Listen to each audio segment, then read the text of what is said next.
Oi, gente rica! Esse é o 42º livro que eu li esse ano e o terceiro do escritor, psiquiatra, psicoterapeuta, cientista da mente humana, pesquisador, dentre outras inúmeras ocupações, o Augusto Cury. Os livros dele são ativadores, esclarecedores, cheios de conhecimento e sabedoria. Cada página é um novo insight para refletir. Ele começa dizendo que pessoas inteligentes recebem livros de presentes para descobrir o que a felicidade não há regras, mas princípios. Abra a janela da sua mente, liberte as asas do seu imaginário, oxigene os pulmões da sua criatividade, rompa o cárcere da mesmice, percorra os passos e ande por ares nunca antes respirados. Encontre endereços desconhecidos e, em especial, o endereço dentro de si mesmo. Augusto Cury revela que depois de 30 anos de pesquisas, estudos, 20.000 sessões de psicoterapia e consultas psiquiátricas, ele produziu uma das teorias psicológicas da atualidade que estuda a formação do eu como gestor do território da emoção. Essa experiência o levou a desenvolver o Free Mind, que é assim um programa de transtornos psíquicos disponível gratuitamente para todos os povos, culturas, universidades, empresas e religiões. Diante disso, ele está certo de que não encontramos a felicidade, porque é ela quem nos encontra. E aí, me conte. Será que a felicidade já encontrou você? Me conta. Ou será que o seu endereço está confuso? Pensa nisso. Bom, se você está chegando aqui pela primeira vez no meu canal, seja muito bem-vindo, bem-vinda. Eu sou a Cristiane Oliveira. Se você gostar do meu vídeo, deixa o seu like. Se não gostar, deixa o seu dislike. Inscreva-se e aperte o sininho aqui embaixo para saber toda vez que eu postar um vídeo novo, tá? Desde o início desse ano, eu decidi ler um livro por semana e fazer um resumo dessas informações que mais tocaram assim, o meu coração e a minha alma para transbordar conhecimento para você refletir junto comigo. Assim, eu também ajudo você a receber informações sobre o livro e pensar sobre dados que você não tinha percebido, caso você já tenha lido ele. E também a estimular você a comprar um exemplar desse livro para poder ler mais, entender mais. Porque o que eu trago aqui é apenas assim uma resenha através dos meus olhos. E cada livro tem um universo de conhecimento que os autores disponibilizam para nós, de acordo com o nosso momento, nossa vivência, nossa cosmovisão. E a maneira de você perceber pode ser muito distinta da minha maneira, entendeu? Depende do momento em que você está vivendo.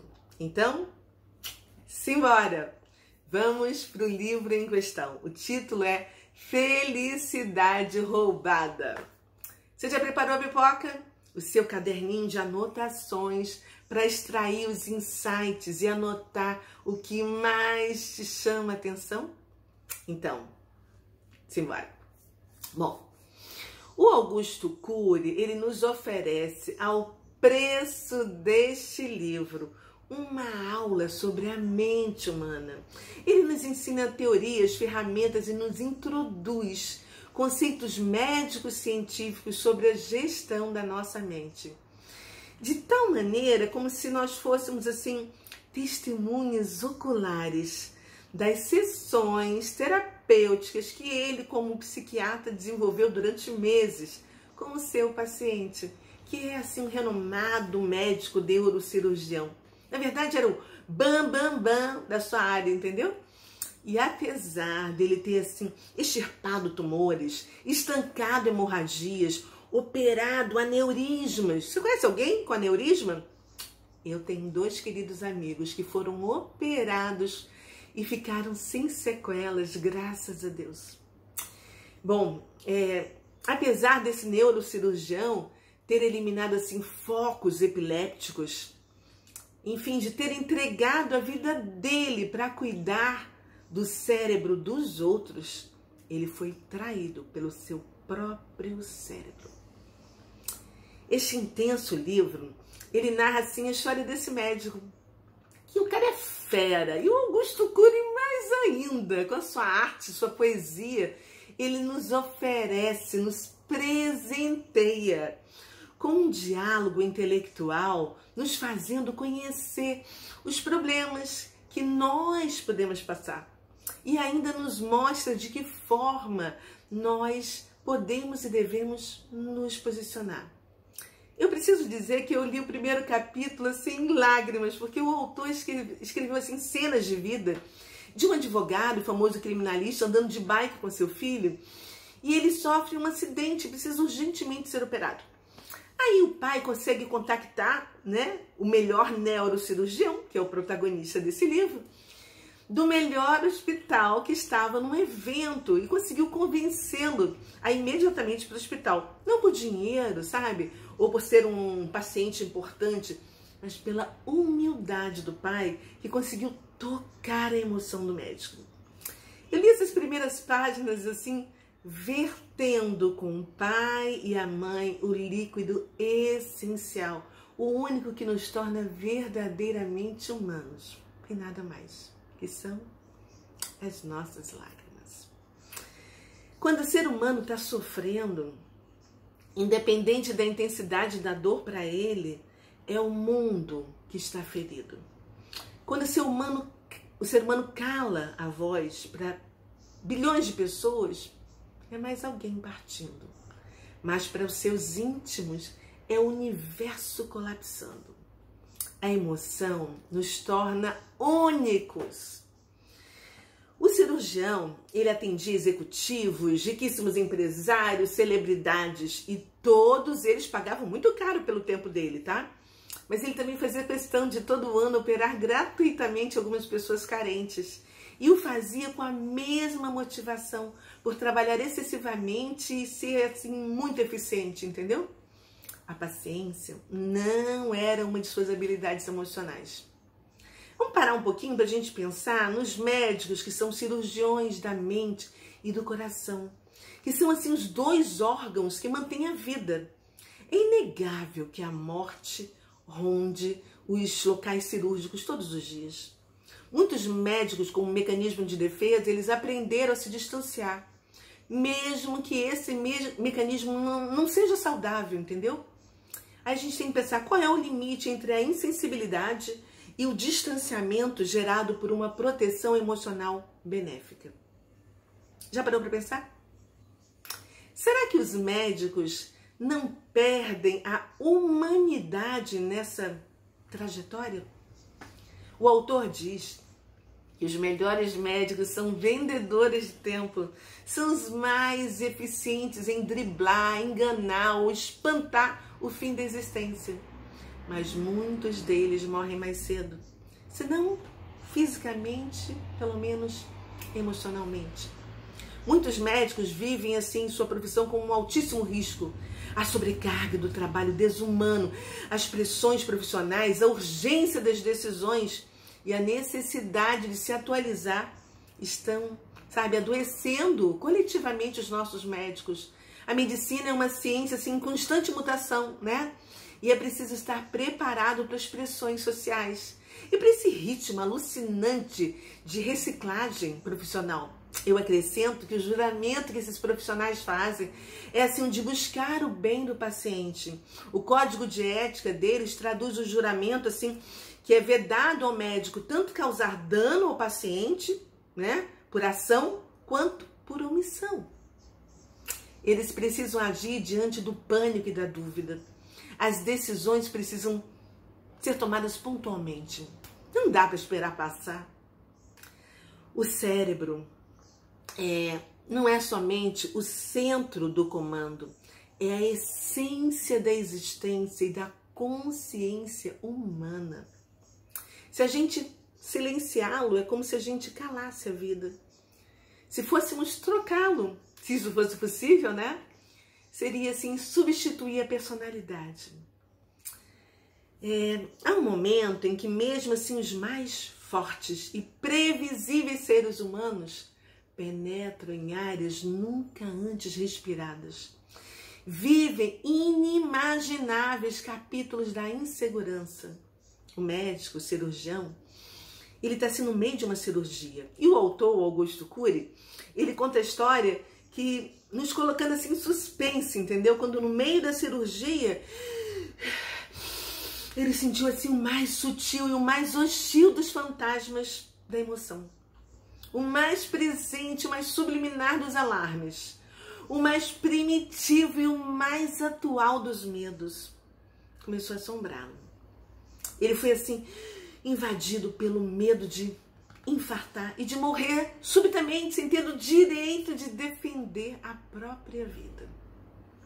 O medo não fazia parte do dicionário da existência de alguém que, como ele, era acostumado a lidar com a vida e a morte diariamente. Mas agora, ele se curvava como um humilde servo diante do monstro que surgia das cinzas da mente dele. E foi necessário, nesse momento, nesse instante, né, que ele descobriu entre saber que é um mortal e se sentir claro e convincentemente um homem mortal. Há mais mistérios do que existe a vã medicina. Dinheiro, status, imagem social, poder, cultura se retrai como tímidos raios solares diante da intrepidez da morte. Os homens deuses desabam e recebem a marca solene de que são profundamente humanos, simplesmente humanos e nada mais. O neurocirurgião, que estava assim operando outro médico que estava infartando, começou a infartar também. Uau, que situação! E foi muito bem escrito tudo, cada detalhe que o Augusto colocou, né? Ele foi assim retirado da sala de cirurgia e foi levado diretamente para a UTI, onde todas as providências foram tomadas imediatamente. Exames de emergência, eletrocardiograma, ecocardiograma, exame de sangue, tudo. Todos queriam que o ícone do hospital, porque ele era o Bambambam, continuasse a sua história. Porém, os exames mostraram que ele não sofreu infarto, mas estava com estado emocional abalado. Foi o que achou o seu médico, cardiologista e amigo. Outros médicos já aconselharam ele a procurar um psiquiatra, mas ele não aceitou. Porque ele era um amante da lógica e a lógica dizia para ele que ele precisava somente diminuir o ritmo e descansar. Só isso. Aí a partir daí vem assim desenrolar de toda essa trama desse livro incrível. Assim, de momentos de aflição, a relação dele com a segunda esposa, com a filha amada de apenas 8 anos de idade do primeiro casamento, que ele tinha uma relação muito legal com a primeira esposa também. A relação dele com os alunos dele, com os médicos amigos, com o mais fiel seguidor, que era o discípulo dele, que acaba se tornando aos olhos dele um traidor. E deseja ocupar o lugar dele no hospital, né? E por aí vai, toda a trama do livro que o Augusto Cury criou para nos passar assim, lições importantes sobre a vida e sobre a nossa mente, a mente agitada, hiperpensante, que leva ao envelhecimento precoce da emoção, cujos sintomas principais são a insatisfação crônica, a crítica excessiva, a dificuldade de se reinventar, a dificuldade de relaxar, entendeu? Porque a gente detesta o tédio e leva tudo a ferro e fogo. Uau, olha, meu Deus, o livro nos mostra que o neurocirurgião era um gênio na profissão, mas um ingênuo, que não sabia promover a sua qualidade de vida, mais um paradoxo de muitos intelectuais. Após sentir pela terceira vez os mesmos sintomas, achando que estava infartando, quando na verdade ele estava colecionando ataques de pânico, né? E aí depois desses episódios, começou a ter o mais sutil e poderoso de todos os medos, o medo do medo. Vários medos podem ser evitados, né? Mas o medo do medo é o demônio. Ele deixou de ser um semideus e disse que viver é um contrato de risco sem cláusulas definidas. Ele então descobriu nas entranhas da sua mente uma lição inevitável e fundamental, que as gotas do céu umedecem a terra e as gotas dos olhos umedecem a humildade e fazem crescer a essência humana. Desse modo, ele enxergou que ele sempre foi um ser humano, marca da mente mortal, cuja segurança se fundamentava em alicerces ainda não conhecidos pela teoria das janelas da memória. Embora ele fosse assim, um estudioso de várias áreas da medicina, né? Ele ignorava que o ser humano acessa sua memória por janelas específicas e o seu maior desafio é abrir o maior janelas saudáveis, light, para dar respostas inteligentes. O pai da psicanálise, Freud, acreditava que o trauma era assim um grande problema, mas na realidade é a retroalimentação que adoece o humano todos os dias. As janelas killer, que são as assassinas, são as janelas duplas, são traumas assim marcantes produzidos por estímulos altamente estressantes, como a traição, perdas, humilhação, etc. Ele não queria se tratar, porque ele achava que ele podia resolver, entendeu? Mas ele desconhecia as camadas mais profundas da sua mente. E como ele se recusava a fazer tratamento, ele não aprendeu a ter assim um eu capaz de gerenciar a sua própria mente. A releitura constante dos ataques expandira não apenas o seu transtorno, mas ele tinha medo de um novo ataque. E assim ele começou a ter crises após crises. Até que depois de um tempo, né, ele admitiu que realmente precisava da psiquiatria e da psicologia. Aí ele foi a alguns médicos, entendeu? Mas ele não aceitava, ele não comprava o diagnóstico deles. E diante desse acontecimento, os diretores do hospital se reuniram, e o médico, que era o discípulo dele, né? E resolveram afastá-lo de suas funções. Uau! Foi assim o seu mais brilhante aluno que levou essa notícia para ele, e a carta assinada por todos os médicos, com exceção do cardiologista que cuidou dele e era amigo dele. Ele ficou assim tão triste e revoltado que viu os ciúmes do seu aluno e a vontade de tomar o seu lugar. E então ele disse para o seu pupilo: é tudo que você sempre sonhou, me substituir. E acrescentou: gratidão é um sentimento sério. Quem não é grato aos alicerces que o precedem, não é digno do sucesso que o sucede. E no dia seguinte, o discípulo dele assumiu assim de vez o famoso departamento de neurocirurgia do hospital, que era assim uma referência internacional. O teatro da medicina nem sempre é um ambiente generoso.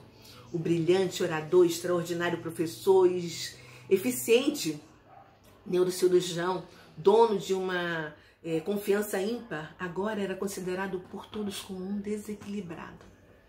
Era assim que ele também se sentia. Culto, crítico, provocativo, destemido, mas com baixa capacidade de se relacionar consigo mesmo. E aí ele desabou de forma dramática.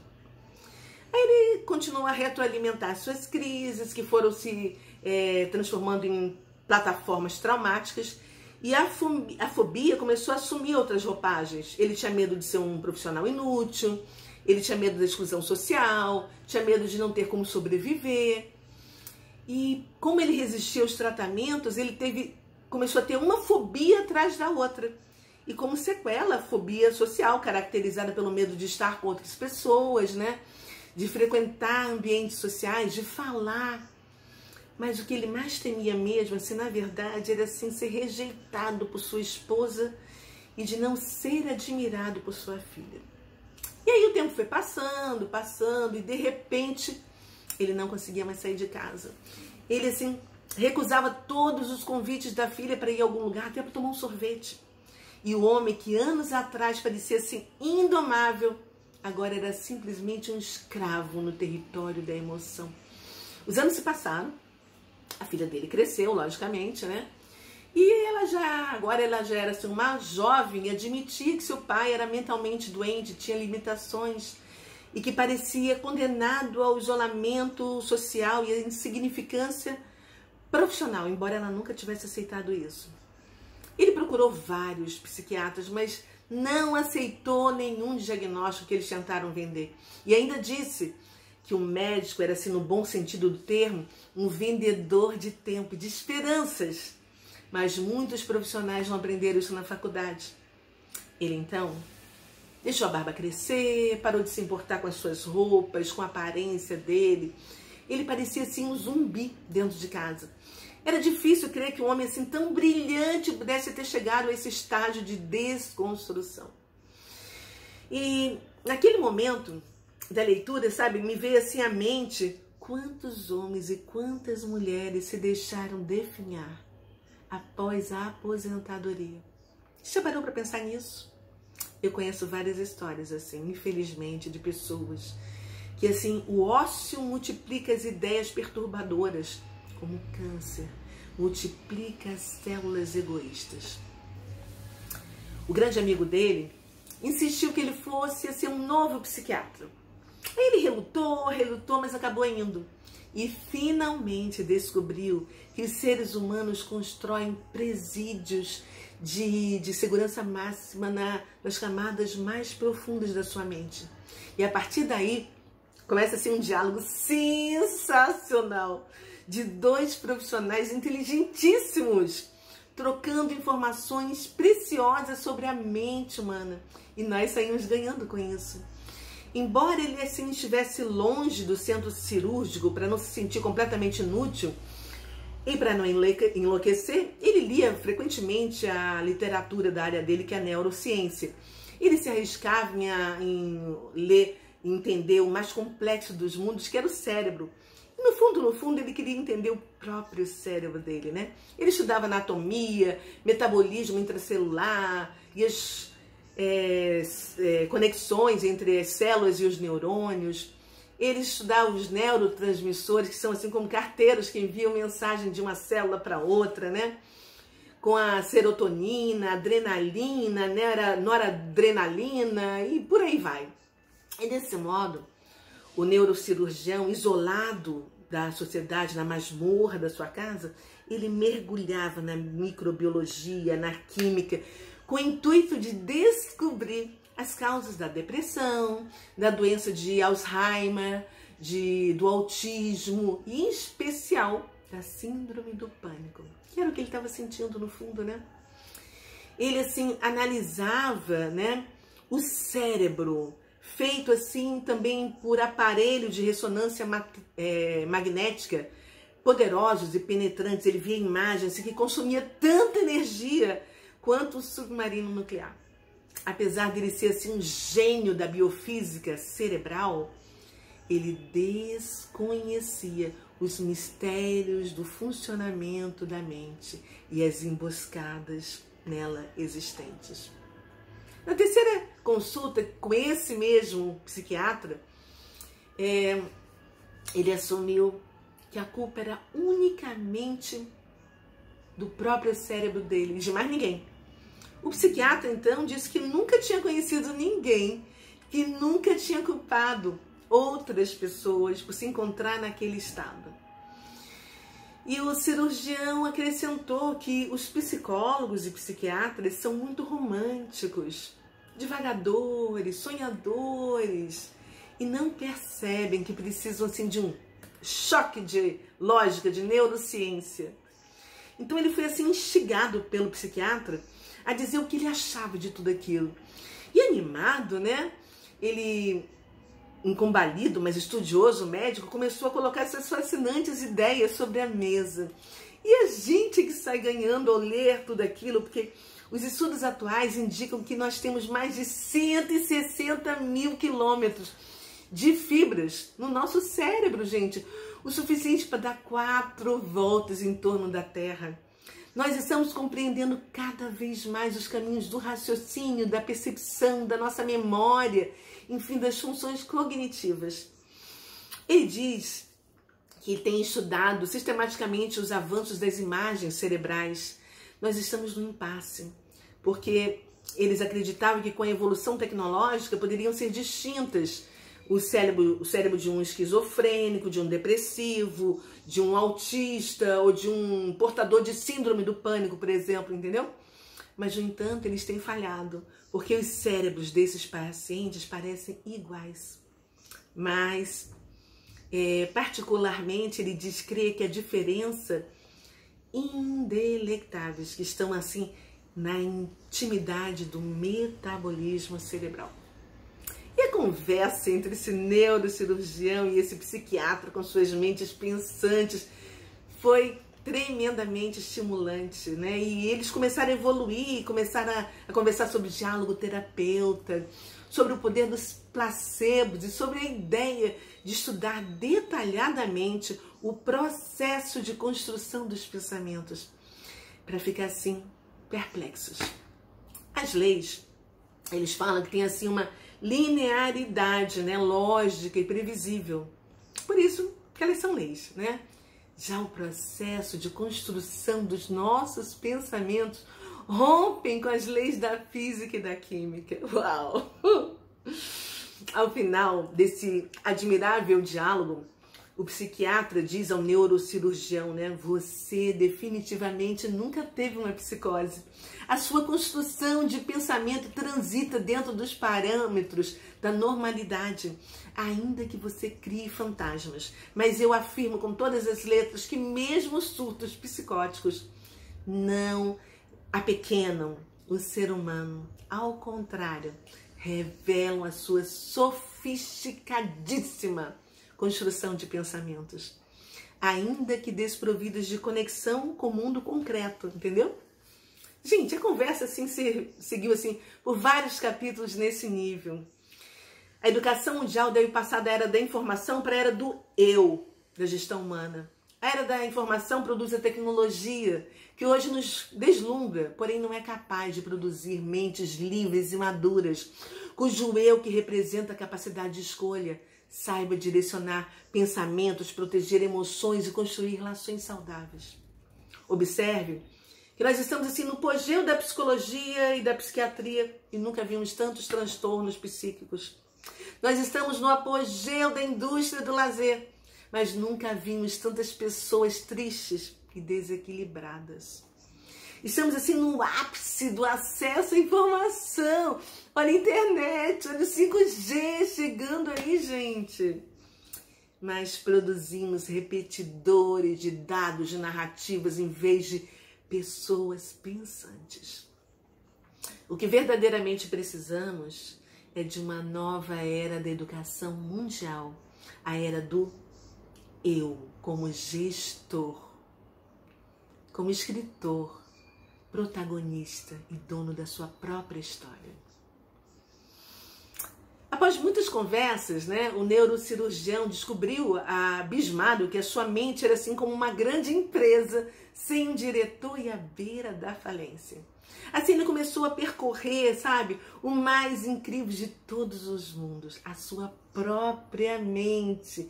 E ele chegou à conclusão que os alunos, assim, aprendem milhões de dados sobre coisas de fora, mas não aprendem nada sobre as funções vitais do eu. E tornam-se crianças com diploma na mão, inclusive de pós-graduação e doutorado. Que vergonha.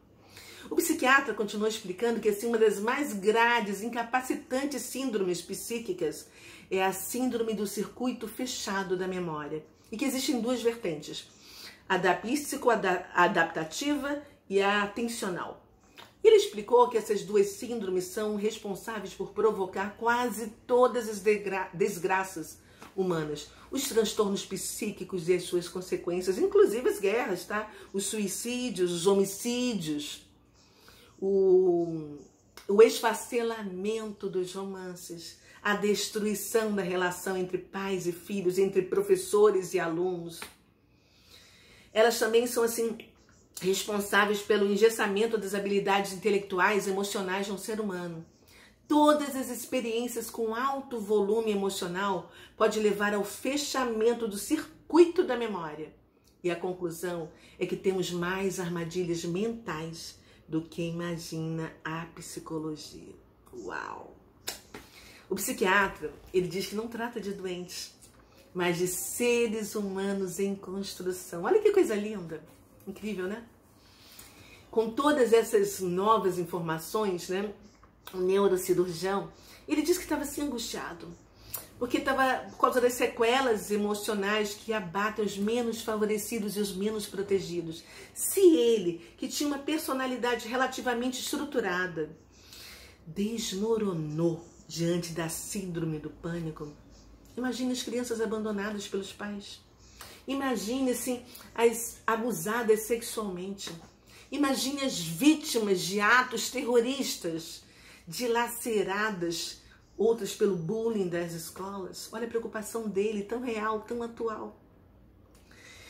Aí o psiquiatra acrescentou que a nossa memória também pode ser dividida em duas grandes áreas. Muito interessante aprender sobre isso, sabe?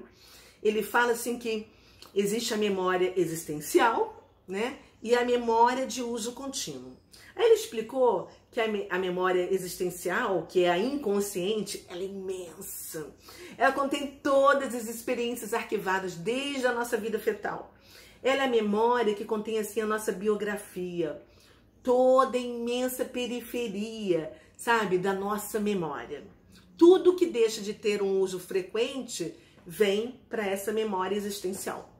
Já a outra, que é a memória de uso contínuo, a memória consciente, ela assim representa a fonte de informações, experiências, que quase toda a construção do nosso pensamento, das nossas ideias, das nossas imagens mentais, das nossas emoções diárias, entendeu?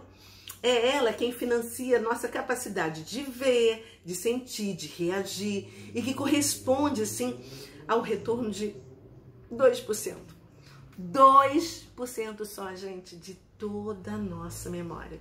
Ou seja, tudo que é usado continuamente faz parte dessa memória de uso contínuo, que é apenas 2% da nossa capacidade. Incrível, né? Imagine o quanto a gente não sabe, o quanto a gente precisa descobrir. E aí, a história se passa e ele conta, assim, várias coisas, tem várias conversas incríveis, né? E depois de longos 15 anos, ele finalmente se viu livre do seu cárcere. E o desfecho do livro é uma história linda, assim, sabe? Maravilhosa. E eu não ouso contar a você, para você poder comprar esse livro incrível, de uma história verídica, de um médico que atravessou os vales mais profundos da dor humana e o superou. O Augusto Cury, ele troca os nomes, né? Tanto do hospital quanto dos médicos, lógico, né? Para não falar de ninguém, né? Agora me conta, quais são os fantasmas que rondam a sua alma, a sua mente? Quais são as células profundas, sabe? As celas assim que você está escondido. Será que você sabe administrar os seus pensamentos? Será que você conhece o poder que tem dentro de você para comandar a sua mente e não deixar ser comandado por ela? Pense sobre esse importante, assim, vital assunto que a gente deixa em segundo plano. Não é verdade? Você conversa com você para descobrir os seus problemas? Ou vive conversando com os outros e querendo saber tudo o que acontece por aí? É isso aí. Eu vou ficando por aqui. Eu espero que você tenha curtido essa resenha desse livro fantástico. Se curtiu, lembra de deixar o seu like, tá? E se inscreva aqui e a gente se vê na próxima semana com mais um livro para transbordar na sua vida e eu continuar com a minha missão. Beijo no seu coração. Valeu, obrigada. Tchau.